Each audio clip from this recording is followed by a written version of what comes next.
What makes good people do bad things? Is it something inside them, or is it the situation they find themselves in? In 1971, psychologist Philip Zimbardo set out to answer this question in one of the most famous, or perhaps I should say infamous, controversial studies in history, the Stanford Prison Experiment. His aim was to test the situational hypothesis, the idea that it is not personality, but the power of a social environment that drives human behavior.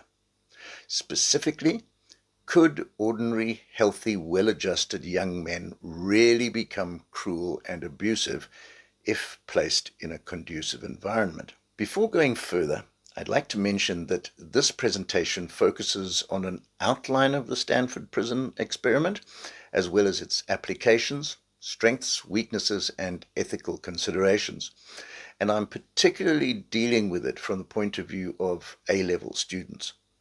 The AQA specification has taken the SPE out from 2027 onwards, but it's still included in the May-June 2026 exams.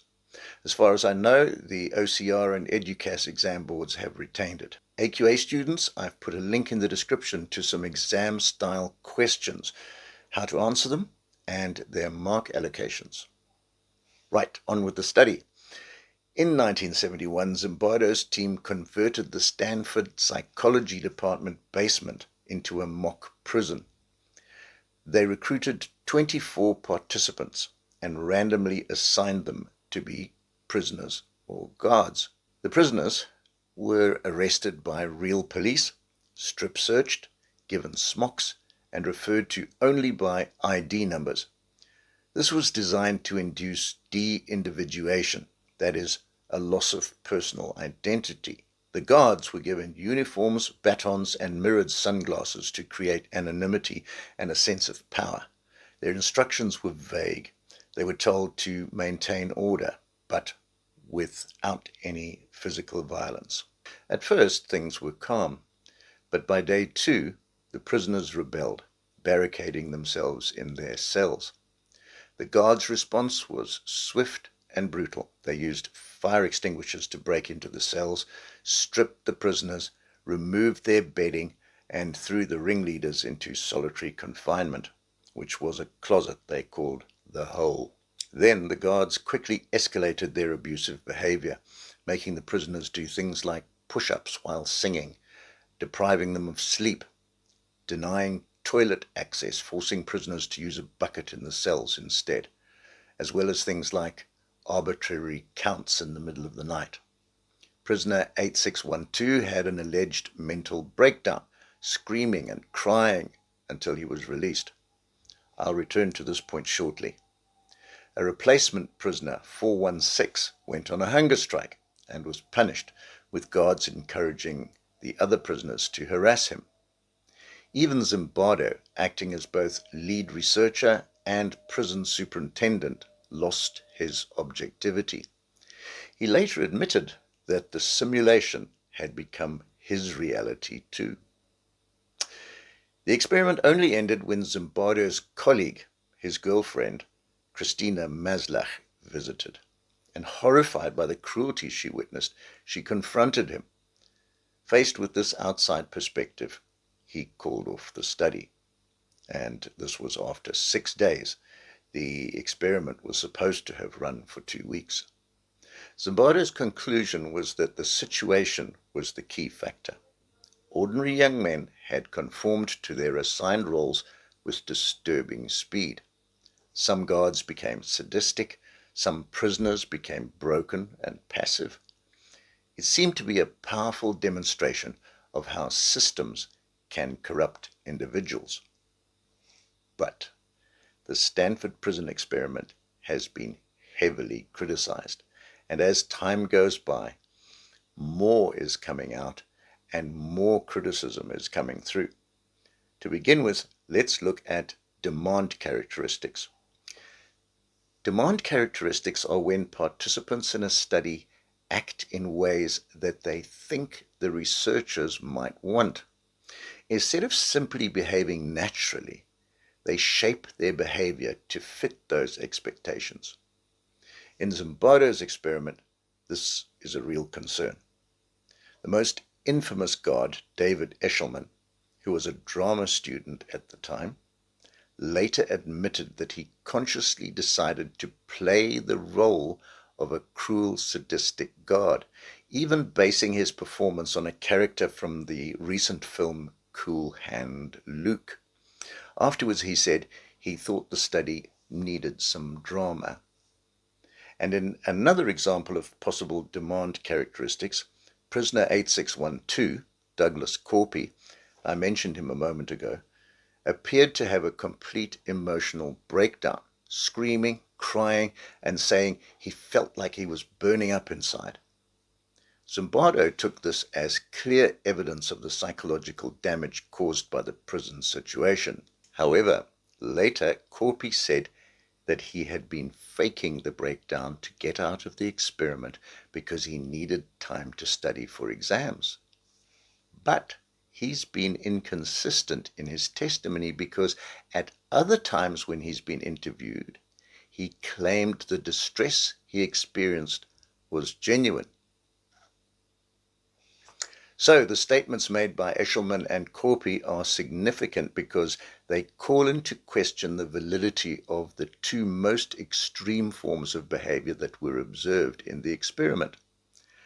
Were Eshelman's brutality and Corpy's breakdown a natural consequence of the prison setting?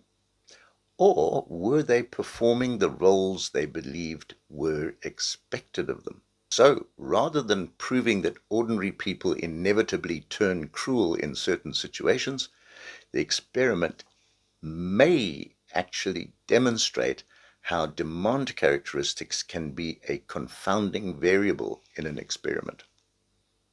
And going back for a moment to the guards, not all of them became abusive.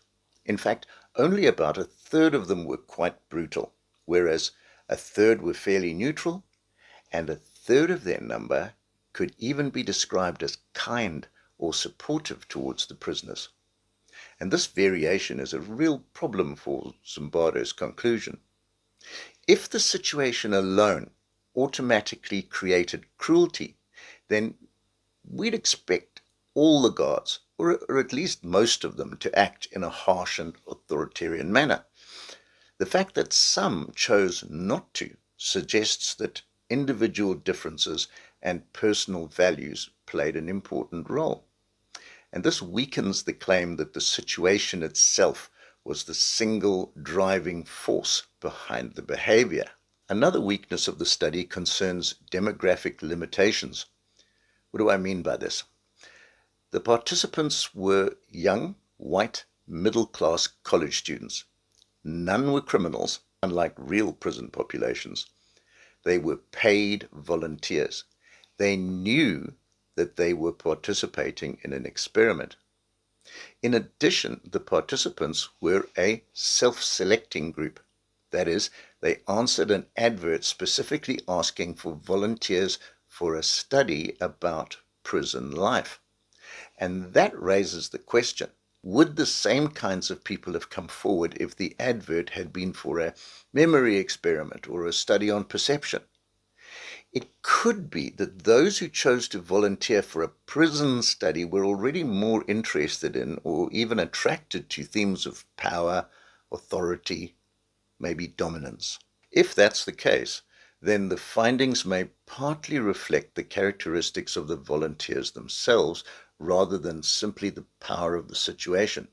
And this is known as volunteer bias, and it's another reason why we have to be cautious about generalizing the results of the Stanford Prison Experiment. Continuing along this thread, although Zimbardo attempted to make the experiment as real as possible by having the students arrested and booked by real police before being incarcerated in the mock prison, and those were strengths, there were also some problematic aspects. For instance, the guards were not trained correctional officers, of course. Real guards work within formal training and institutional rules, while in this study, students improvised their authority. and mostly they were young and fairly immature. Zimbardo also introduced artificial features, that is, mirrored sunglasses, which created anonymity far beyond normal prison practice, and smocks worn with no underwear, which humiliated prisoners in ways rarely seen outside the most brutal regimes. These theatrical elements maximized deindividuation, where people lose their sense of individual identity, but they reduce the ecological validity of the study. So, it's difficult to argue that the setup and behavior in the Stanford Prison Experiment was generalizable to real prisons, except perhaps those under extremely repressive regimes. However, it could be said that Zimbardo was precisely trying to illustrate how such environments can produce cruelty. Maybe. And then there was Zimbardo's dual role. I mentioned that he acted as both lead researcher and prison superintendent, and this blurred objectivity and meant he sometimes sided with the guards rather than protecting the prisoner participants. Another criticism of the experiment was the failure of ethical oversight. Although the SPE had initial approval from the university's ethics committee, there was no independent monitoring, and real psychological harm appears to have resulted, leading to modern strict ethical guidelines for research. So I suppose that's one spin-off that's good. The study only stopped because fellow psychologist Christina Maslach challenged Zimbardo. What about the nature of the Stanford Prison Experiment? Was it a proper experiment? It could be argued that it wasn't, although Zimbardo claims it was. In a proper experiment, you'd expect a clearly defined independent variable that the researcher manipulates and a dependent variable that they measure. In the SPE, Zimbardo claimed the independent variable was the role assignment, that is, prisoner or guard. And to be fair, a strength of the experiment was that the students were randomly separated into guard and prisoner groups, not due to any characteristic that they might have had. The DV was supposed to be the behavior that emerged in the roles. But here's the issue. The roles were not manipulated under controlled conditions in the way a scientific experiment demands. Guards weren't given different styles of training or supervision to see how that changed behavior. Prisoners weren't exposed to systematically varied conditions. Instead, everyone was just thrown into the same setting and left to improvise. And that means there was no real control condition, no proper baseline comparison, and no systematic manipulation of variables. And on top of that, as I've said, Zimbardo himself influenced events through his dual role. And this compromised the neutrality of the study to a significant extent. And that's why many psychologists would argue that the SPE was more of a simulated role-play study, or even a demonstration, rather than a true experiment in the scientific sense. What do you think? So, if the experiment was so flawed, why do we still study it? Its legacy is twofold. First, it provides a shocking, if imperfect, lens to understand real-world abuses of power in prisons and in the military and other institutions. And second, and perhaps more importantly, its flaws themselves are a lesson.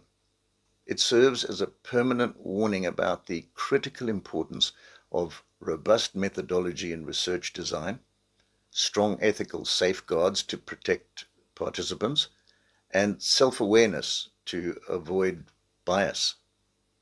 And what about prison reform?